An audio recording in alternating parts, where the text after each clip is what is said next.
నమస్తే welcome to fourth estate news. నేను ప్రియా. ముందుగా ఫోర్త్ ఎస్టేట్ న్యూస్ ఛానల్ ప్రేక్షకులందరికీ అంబేద్కర్ జయంతి శుభాకాంక్షలు. అణగారిన వర్గాల ప్రగతి ప్రదాత, భారత రాజ్యాంగ రూపశిల్పి, దళిత వర్గాల వైతాళికుడు భారతరత్న డాక్టర్ భీమ్రావ్ అంబేద్కర్. ఆముదలవలస నియోజకవర్గ శాసనసభ్యులు, రాష్ట్ర పిఎస్సి చైర్మన్ కూన రవికుమార్. ఆముదలవలస వర్గం, శ్రీకాకుళం జిల్లా, ఆంధ్రప్రదేశ్ రాష్ట్రం. అణగారిన వర్గాల ప్రగతి ప్రదాత, భారత రాజ్యాంగ రూపశిల్పి, దళిత వర్గాల వైతాళికుడు భారతరత్న డాక్టర్ భీమ్రావ్ అంబేద్కర్ 134వ జయంతి సందర్భంగా ఆ మహనీయుడి సేవలు స్మరించుకుంటూ ఘన నివాళులు అర్పించిన ఆముదలవలస నియోజకవర్గ శాసనసభ్యులు, రాష్ట్ర పిఎస్సి చైర్మన్ కూన రవికుమార్. ఇమ్మనమని చెప్పు, 5 కోట్లు ఇమ్మనమని చెప్పు. మనం స్థలం చూసి బ్రహ్మాండమైనటువంటి ఒక ఏసీ ఫంక్షన్ హాల్ మనం కడదాం. నేను నిన్న పర్యటన చేసి వచ్చాక నేను ఒక నిర్ణయానికి వచ్చాను. మన ఆముదలవలస నియోజకవర్గంలో గతంలో కూడా తంబి నాకు చెప్పుకున్నాడు. నేను దాని మీద అంతకుముందు కూడా నేను ఎమ్మెల్యేగా ఉన్నప్పుడు వెళ్ళి చూశాను. అమలు చేయడానికి సమయం చాలా. ఇప్పుడే నేను అమలు చేస్తాం. ఒక కమ్యూనిటీ డిజిటల్ లైబ్రరీ పెట్టాలని తప్పనిసరిగా నేను అన్ని ఆధునికీకరమైనటువంటి అమెరికాలో నేను చూసినటువంటి లైబ్రరీ 4 చూసా. ఆ స్థాయిలో ఉన్నటువంటి లైబ్రరీని రేపు మన పిల్లల భవిష్యత్తు కోసం, మన విద్యార్థుల భవిష్యత్తు కోసం, వాళ్ళు రేపు సాధించే వాళ్ళ ప్రగతి కోసం డిజిటల్ లైబ్రరీ మన ఆముదలవలసలో రేపు ఒక 2 సంవత్సరాల కాలంలో దాన్ని పూర్తి చేయించే బాధ్యత నేను తీసుకుంటా. అత్యంత ఆధునికమైనటువంటి లైబ్రరీని మన ఆముదలవలసలో నిర్మిస్తాం. ఇదే రేపు ఈ రాష్ట్రంలో మోడల్ గా మారాలి. మోడల్ గా మారే విధంగా దాన్ని రేపు నేను నిర్మిస్తా అని చెప్పి కూడా ఈ సందర్భంగా తెలియజేస్తున్నాను. ఎందుకంటే మన విద్యార్థులకు ఒక మంచి లైబ్రరీ ఉండాలి. ఎప్పుడో మన లైబ్రరీలు చూస్తే పాతవన్నీ ఎక్కడో పుస్తకాలు ఎదుర్కోవాలి. ఈ రోజు ఆర్టిఫిషియల్ ఇంటెలిజెన్స్ వచ్చింది, రేపు ఇంకా క్వాంటమ్ ఇంజనీరింగ్ వస్తుంది. ఇవన్నీ కూడా మనం అనుసంధానం చేసుకుంటే ఈ రోజు మన చేతిలోనే మొత్తం ఇన్ఫర్మేషన్ అంతా ఉంటుంది. దీనికి అనుగుణంగానే ఒక మంచి లైబ్రరీని రేపు తప్పనిసరిగా ఆ పర్యటన స్ఫూర్తితో రేపు నేను మన ఆముదలవలస నియోజకవర్గ కేంద్రంలోనే ఒక మంచి డిజిటల్ లైబ్రరీని నిర్మించడానికి అన్ని చర్యలు కూడా తీసుకుంటా అని చెప్పి ఈ సందర్భంగా తెలియజేస్తూ, మరి ఈరోజు ఈ కార్యక్రమంలో పాల్పంచుకున్న మన నాయకులందరికీ కూడా పేరు పేరున, అలాగే మన దళిత నాయకులందరికీ కూడా, మన తెలుగుదేశం పార్టీ తరఫున మన దళిత విభాగం చేస్తున్నటువంటి ఈ జయంతి వేడుకల్లో పాల్పంచుకున్న ప్రతి ఒక్కరికి, అలాగే పత్రికా విలేకరులకు, మీడియా వారికి, ప్రతి ఒక్కరికి కూడా పేరు పేరున నా హృదయపూర్వకమైనటువంటి నమస్కారాలు, ధన్యవాదాలు తెలియజేస్తూ సెలవు తీసుకుంటున్నాను. జై భీమ్, జై భీమ్, జై భీమ్. 134వ డాక్టర్ గౌరవ బిఆర్ అంబేద్కర్ గారి 134వ జయంతి వేడుకల్లో ఈనాడు ఈ కార్యక్రమాన్ని నిర్వహిస్తున్నటువంటి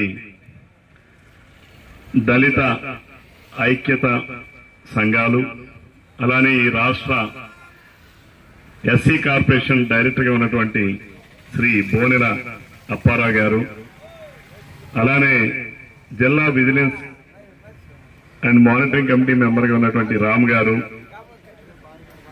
మాజీ ఎంపీడీసీ నారాయణరావు గారు, మా కంట కృష్ణ గారు, అలానే మా భాస్కర్ గారు, మా రమణ గారు, మా మాదిగ పోరాట సమితి నాయకులు,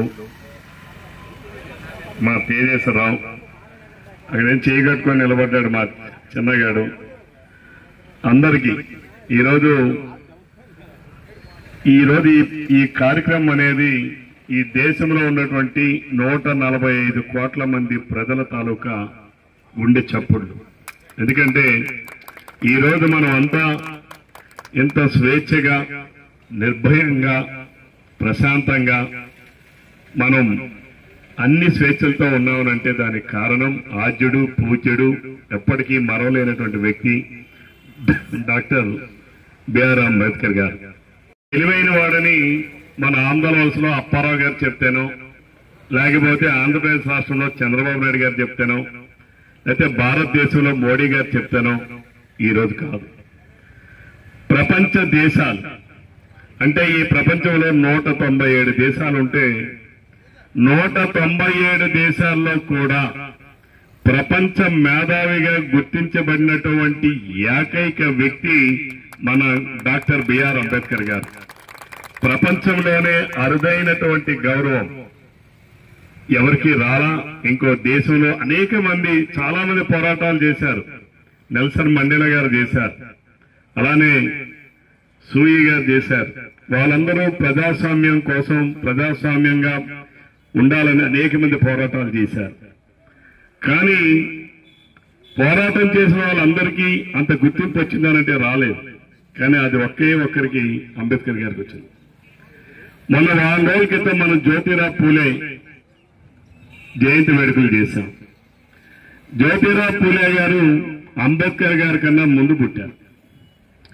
ఈ దేశంలో మహిళలకు కూడా గౌరవం ఉండాలి, చదువుకోవాలని మొట్టమొదట ఆలోచన చేసినటువంటి వ్యక్తి పూలే గారు, జ్యోతిరావు పూలే గారు, అలాగే సావిత్రిబాయి పూలే గారు. అందుకని వాటికి గుర్తింపుగానే కేంద్ర ప్రభుత్వం కేజీబీవీ పాఠశాలని ఏర్పాటు చేసింది దేశం మొత్తం మీద. తర్వాత జనరేషన్ లో అంబేద్కర్ గారు దాన్ని కొనసాగించారు. మహిళలు ఎక్కడైతే గౌరవించబడతారో, మహిళలకి ప్రజాస్వామ్యతంగా అన్ని హక్కులు ఎప్పుడైతే ఉంటాయో అక్కడే ఆ ప్రజాస్వామ్యం 100కి 100 వర్ధిల్లుతుందని చెప్పి కోరుకున్నటువంటి వ్యక్తులు దానిని రాజ్యాంగపరంగా అమలు చేయాలని మన మౌలికమైనటువంటి రాజ్యాంగంలోనే రూపొందించినటువంటి వ్యక్తులు. ఈరోజు మనం ఇన్ని మాట్లాడుతుంటాం. మన దేశానికి మహిళలు ప్రధానమంత్రిగా చేశారు, జాతీయ పార్టీలకు అధ్యక్షులుగా పనిచేశారు.